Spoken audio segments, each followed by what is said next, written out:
Good evening and thank you for joining me on Black News Tonight. I'm Marc Lamont Hill. Singer Kelly Price is now listed as a missing person with the National Crime Information Center. According to TMZ, she hasn't been seen since she was released from the hospital after battling COVID-19. Price posted about her diagnosis on Instagram back on July 29th, and TMZ says Cobb County officials listed her as a missing person after a welfare check was conducted at her home last Saturday. Authorities allegedly found no evidence of foul play and spoke to her boyfriend. Her family became worried after she was suddenly discharged from the hospital 3 weeks after being admitted. The family says Price's boyfriend had been keeping friends and family members from visiting the home, prompting them to alert authorities to perform a welfare check last week. An investigation is underway. Be sure to head over to BNC Go and watch an exclusive interview where they'll be talking to Kelly Price's family members. Former police officer Derek Chauvin filed his own appeal of his conviction, in fact, in the murder of George Floyd. Chauvin's appeal alleges that there were 14 issues with his trial, including an abuse of its discretion, a limit of evidence, and allowing a third-degree murder charge to be added. Chauvin was convicted in June on charges of second-degree unintentional murder, third-degree murder, and second-degree manslaughter. The former officer also battles another case after being charged with violating the civil rights of a teen in 2017. He has pled not guilty. As the statewide COVID-19 vaccine mandate for healthcare workers takes effect on Monday, New York hospitals, they worry about staff shortages. Hospitals and nursing homes are preparing for thousands of healthcare workers to be released from their jobs next week. Healthcare workers, including support staff, must receive their first dose of COVID-19 vaccine by September 27th, per the new statewide mandate. In preparation for the shortage, many hospitals are cutting back on elective surgeries as well as keeping volunteers on standby.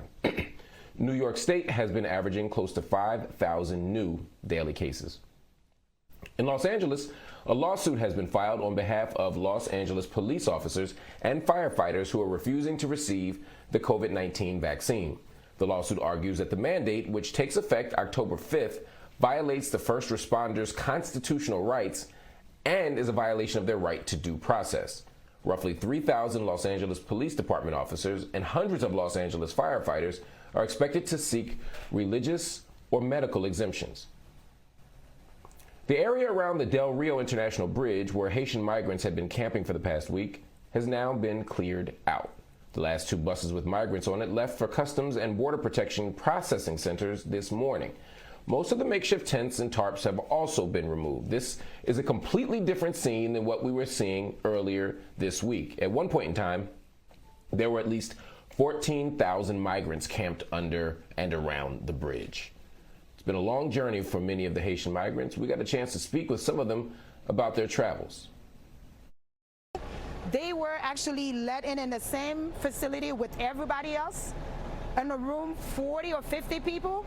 They lay down on the floor with the newborn baby, exposing this baby and this mother who just gave birth. High risk, but yet immigration ICE allowed them to sleep right there on the floor with everybody else. That's inhuman. It's a very difficult situation. It is the first time he lives in this kind of situation in his life. Since Chile, across a lot of countries, like 12 countries to come here. And I finally feel like I'm free, you know? And during that journey, they have witnessed things that nobody can even imagine. Dead bodies, women giving birth, losing their lives. And they had to go through this. And most of the time, they were spending days without drinking, without eating. Best days without eat, you know, very hard. You know, my wife is pregnant. I don't have food to give her, so it's very, very hard. You know? Some of them, they've been spending the whole time, do not have anywhere to take shower, brush their teeth, eat, or do anything. These are basic needs. And when they close the border, we have to cross to Mexico to buy food. And sometimes you gotta cross the river with the food. Sometimes the food you can't swim with the food. You gotta throw it away to save your life. ici, I reached my destination c'était pour ici. Et bon Dieu fait moi Thanks ici. God, I'm here.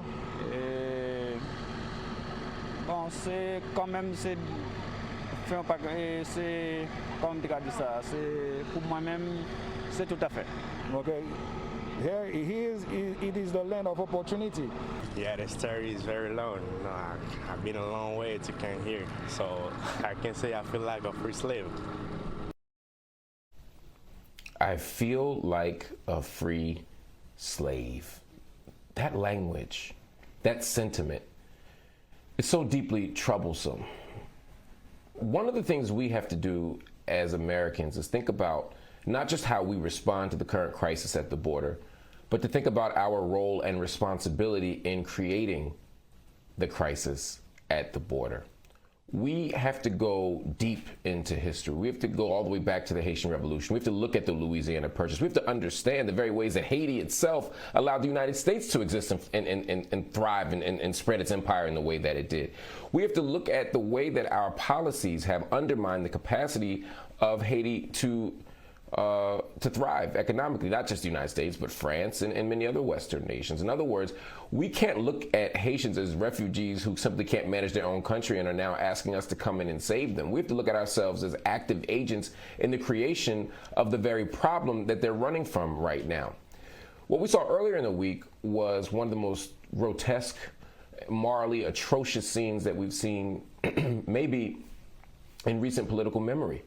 Watching people forced to sleep outside, watching people being harassed and treated like runaway slaves, chased by slave patrols. We saw those images. We saw the experiences of people who were trying to get here. We saw people turn back. And we watched a White House, a Democratic White House, not show the kind of care or concern that we would have expected, or that some would have expected, and certainly that was promised on the campaign trail. And as we watch people successfully journey into the United States, we have to ask ourselves, are we doing people a favor, or are we finally fulfilling our duty as global citizens, our duty as the people who initiated much of this harm? Instead of patting ourselves on the back, instead of saying, look how great we are, instead of saying, look at how free we've made these people, we have to look at the harm we've caused and figure out how we can develop a more humane public policy and a more humane stance in the global world, which hinges on not intervening in other people's business, not undermining local economies, investing in spaces only to the extent that we can allow people to rule and govern themselves, not undermine their leadership, not support military coups. I mean, the United States has so much work to do, but it ain't about receiving people. That's the easy part. That's the low-hanging fruit. That's the part that allows you to smile and take pictures and talk about how great the country is. No, we got to be accountable by looking in the mirror and figuring out what we've done and how we can finally be responsible for it. Anyway, I want you to join the conversation. Make sure you go to our BNC Instagram and Twitter pages. Let us know how you feel. Also, visit the website bnc.tv and subscribe to our YouTube page to check out clips from the show.